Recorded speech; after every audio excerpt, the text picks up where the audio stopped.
Assalamualaikum dan salam sejahtera. Jadi pada hari ini, saya ingin menerangkan tentang rancangan pengajaran harian iaitu dalam subjek Bahasa Melayu, Pendidikan Khas Ketidakupayaan Pendengaran. Tarikh dilaksanakan adalah 31 Oktober 2025 dari kelas 4 inovasi dan terdiri daripada 6 orang. Masa selama 9 pagi hingga 10 pagi iaitu selama 60 minit dan bertemakan kesihatan dan kebersihan. Jadi tajuk yang dipilih adalah amalan hidup sihat dan nilai-nilai yang terdapat dalam tajuk ini adalah kebersihan fizikal dan mental, bertanggungjawab serta berdikari.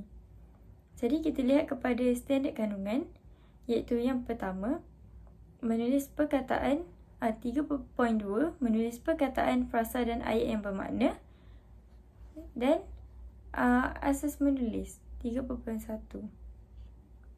Okey, jadi standard pembelajaran adalah membina dan menulis ayat dan perenggan daripada bahan multimedia, menghasilkan jawapan pemahaman berdasarkan soalan bertumpu dan bercapah secara kreatif dan kritis, menganalisis dan mencatat maklumat tentang satu perkara yang dirujuk dan menulis ayat dalam perenggan yang diimlakkan.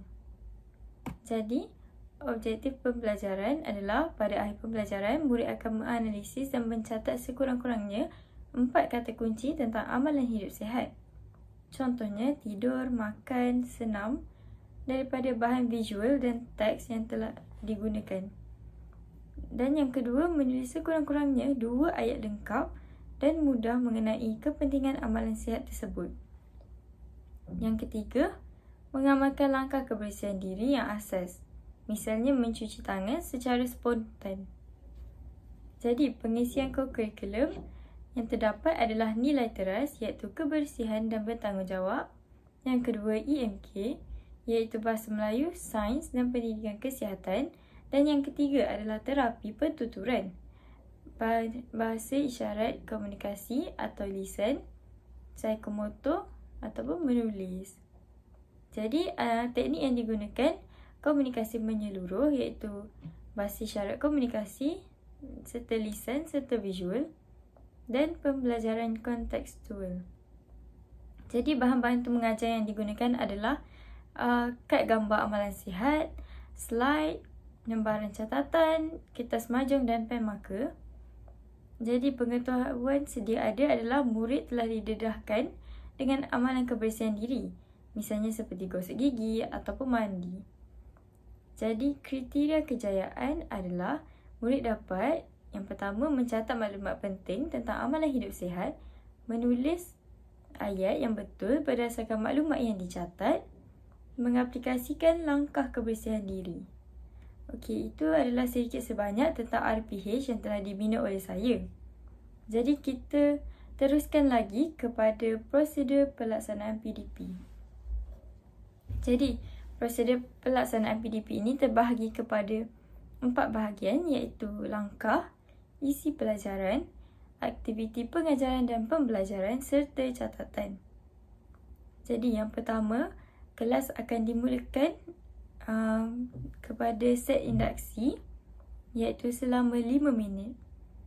Jadi, soal jawab visual yang terdiri daripada tajuk badan saya. Okey, jadi saya akan mulakan kelas dengan isyarat ataupun lisan. Isyarat dan lisan lah. Jadi saya akan bertanyakan, siapa yang rasa bergembira dan sihat pada hari ini? Jadi murid akan memberikan respon berdasarkan isyarat. Jadi yang kedua, saya akan menunjukkan kad gambar 2 situasi. Jadi situasi pertama ini adalah menunjukkan gambar gembira dan bertenaga. Manakala situasi yang kedua adalah murid tu tidak bermaya ataupun sakit. Jadi saya akan tanyakan kepada dalam kelas itu mengapa dia sakit dan mengapa dia ni sihat, untuk mencungkil jawapan-jawapan daripada murid-murid. Misalnya ada yang berkata makan, tidur ataupun bersih. Untuk mencungkil jawapan-jawapan ni lah berdasarkan tajuk yang saya nak ajar. Jadi, yang keempat, saya akan kaitkan jawapan-jawapan yang saya terima daripada murid tu dengan tema kesihatan dan kebersihan yang akan diajar dan menyatakan objektif pembelajaran. Okey, itu adalah sikit sebanyak tentang set induksi. Jadi, IMK yang terdapat pada set induksi ni adalah pendidikan kesihatan, Universal Design Learning. Prinsip pertama iaitu keterlibatan. Hal ini kerana untuk menyediakan pilihan yang menarik minat dan mencetuskan perbincangan. Misalnya tadi kan saya telah memberi 2 kad gambar iaitu situasi gembira atau sakit. Jadi di situ akan timbulnya perbincangan di antara murid. Okey, UDL yang kedua iaitu prinsip 2, representasi. Iaitu menggunakan kad gambar sebagai medium utama iaitu visual untuk menyampaikan konsep abstrak. Okey. Jadi penerapan nilai yang terdapat adalah kebersihan. Unsur terapi iaitu terapi visual dan bahasa isyarat komunikasi. DBM yang digunakan adalah kad gambar, situasi yang tadilah yang 2 itu. Jadi teknik pengajaran adalah soal jawab serta penlibatan aktif. Jadi kehebat yang terdapat dalam set induksi ni adalah memahami tajuk yang ingin diajarkan oleh guru. Jadi pentaksiran, soal jawab dan pemerhatian daripada respon murid-murid tu. Jadi kita teruskan kepada langkah 1 iaitu selama 15 minit. Jadi langkah 1 ni akan menekankan tentang analisis maklumat sihat iaitu proses rujukan maklumat yang terdapat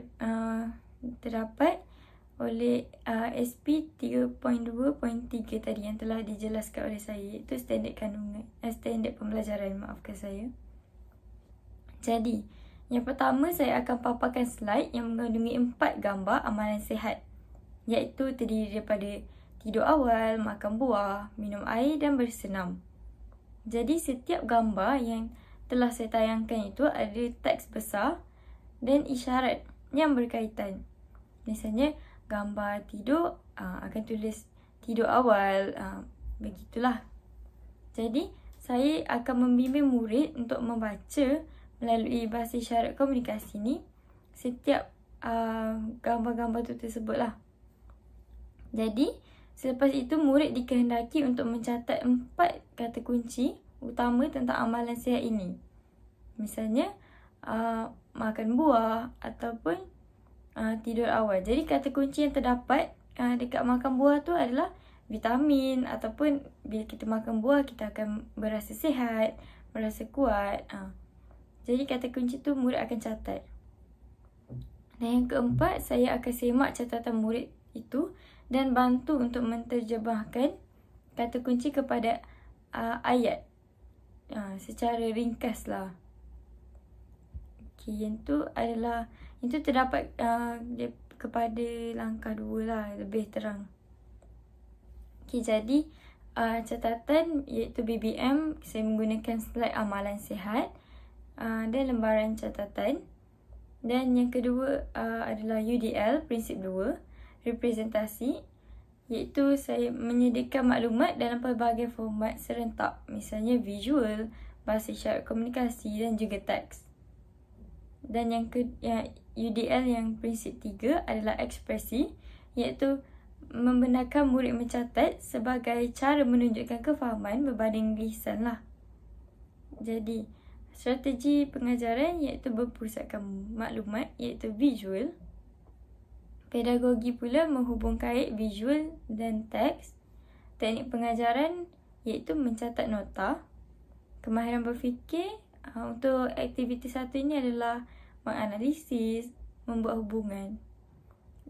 Iaitu di mana murid itu menganalisis gambar-gambar, keempat gambar yang telah saya tayangkan dan mencari kata kunci setiap daripada gambar tersebut. Jadi, kehebat yang terdapat adalah menganalisis, iaitu maklumat daripada bahan rujukan. Pedagogi masa kini iaitu 6C adalah pemikiran kritis kerana murid-murid perlu berfikir untuk menulis kata kunci daripada setiap gambar. Komunikasi iaitu perbincangan mereka. Kolaboratif pun sama.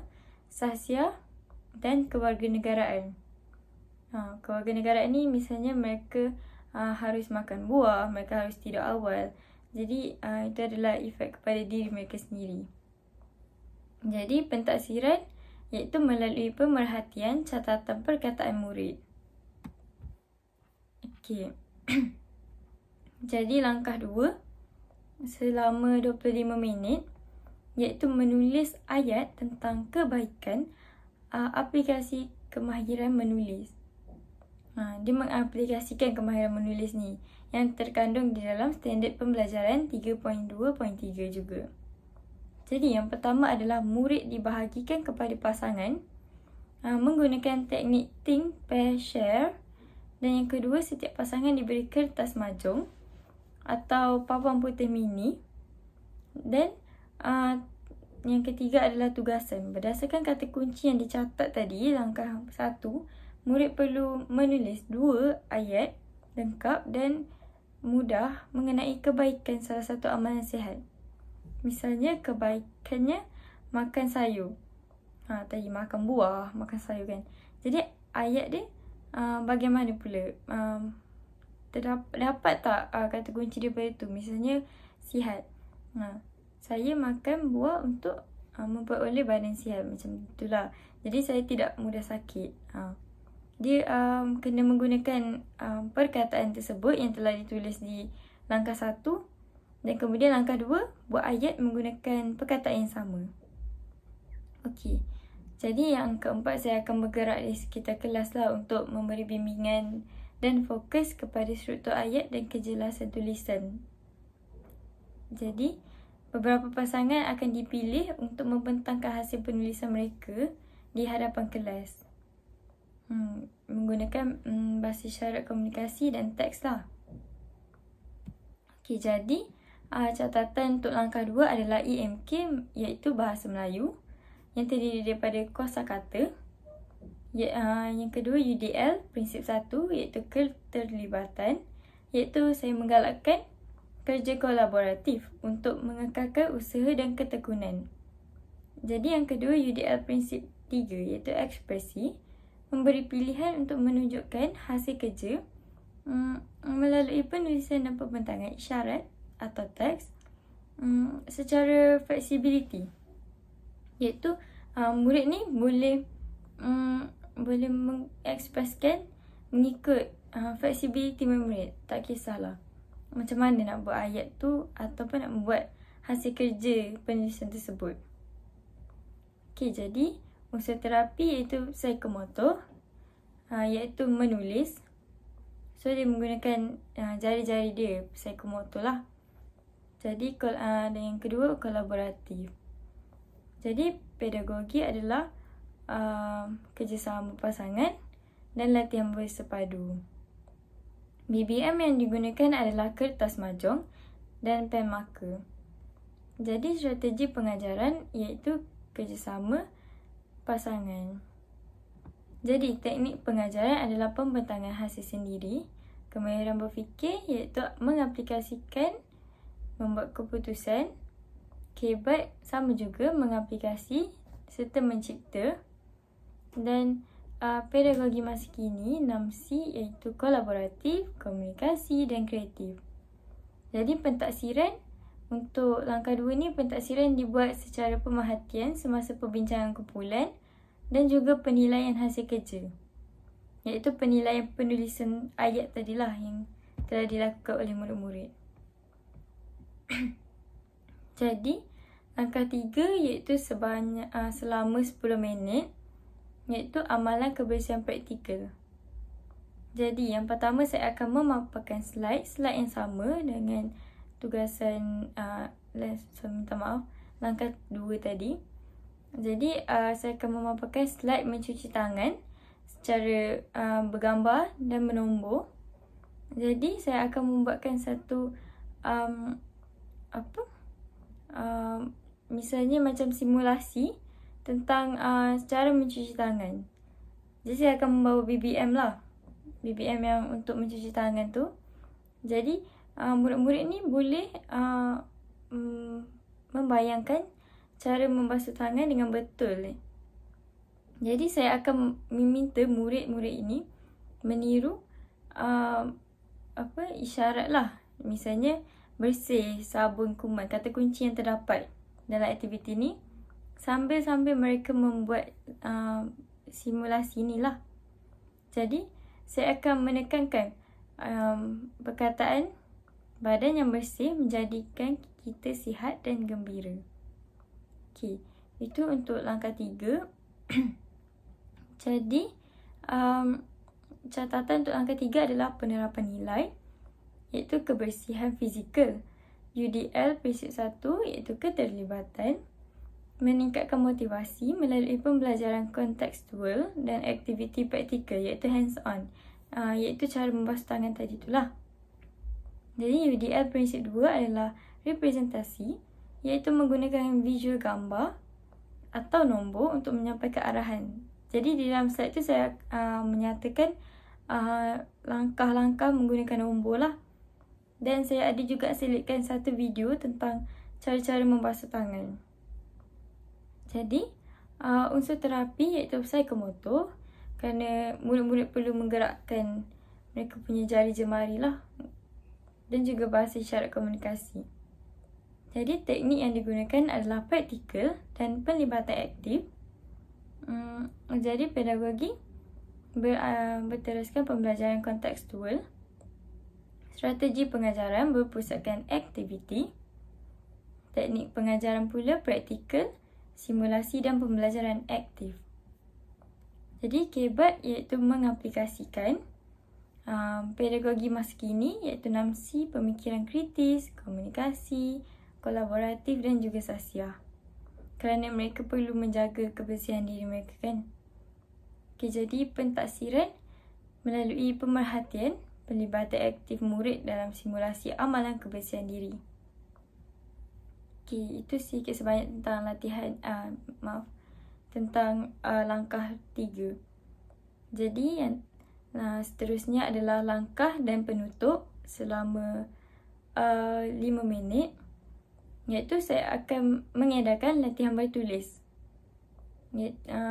Iaitu saya edarkan latihan bertulis tu, dalam tu ada gambar tentang amalan sihat lah yang berbeza-beza. Terdiri daripada 4 helaian. Jadi dalam setiap helaian tu berbeza-beza juga dia punya latihan penulisan. Jadi ada satu latihan tu meminta murid untuk menulis satu ayat yang ringkas di bawah setiap gambar itu. Jadi yang kedua saya dan murid akan membuat rumusan akhir lah tentang kepentingan menjaga kesihatan dan kebersihan. Dan yang ketiga saya berikan motivasi, iaitu tugasan balik rumah buat satu perbuatan sihat. Contohnya murid-murid perlu makan sayur dan mengisyaratkan kepada ibu bapa mereka. Okey, jadi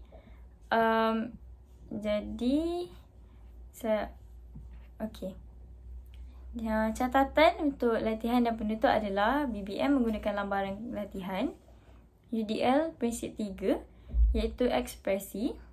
Latihan bertulis ni adalah salah satu cara rasmi untuk mengukur pengetahuan kemahiran lah. Kerana saya tekankan adalah menulis, jadi latihan bertulis ni baguslah. Yang kedua pula UDL prinsip 1 iaitu keterlibatan. Rumusan yang dilakukan oleh murid tu misalnya ada sesi refleksi pada akhir pembelajaran, membantu untuk mengawasi diri, iaitu self-regulation murid-murid. Jadi pentaksiran ni berasaskan latihan bertulis yang telah saya edarkan tadi. Pedagogi berteraskan refleksi. Teknik pengajaran pula latih tubi dan juga refleksi. KBAT menghubungkaitkan, iaitu gambar dengan frasa tadi. Okey, pedagogi masa kini iaitu 6C adalah komunikasi dan sosial. Pentaksiran berasaskan latihan bertulis untuk menilai penguasaan murid tersebut. Okey, itu adalah prosedur pembelajaran PDP itulah yang telah saya lakukan berdasarkan RPH. Okey, jadi kita lihat kepada aspek kekuatan, kelemahan dan cadangan penambahbaikan daripada RPH yang telah saya bangunkan tadi. Daripada aspek kekuatan adalah kepatuhan kepada DSKP, iaitu fokus dan jelas. RPH ini sangat bagus sangat fokus kepada standard pembelajaran 3.2.3, iaitu menganalisis dan mencatat maklumat. Dan setiap langkah PDP tu secara konsisten mengarahkan murid kurang upaya ini untuk menganalisis maklumat visual dan memindah kepada bentuk tulisan yang merupakan kemahiran kritikal. Jadi yang kedua, penggunaan UDL yang berkesan, iaitu 3 prinsip UDL, iaitu representasi, keterlibatan dan ekspresi ini diintegrasikan dengan cemerlang di dalam RPH tadi. Penggunaan komunikasi menyeluruh, iaitu BIK, lisan, teks dan visual juga pada setiap langkah adalah reka bentuk pengajaran yang ideal lah untuk murid-murid.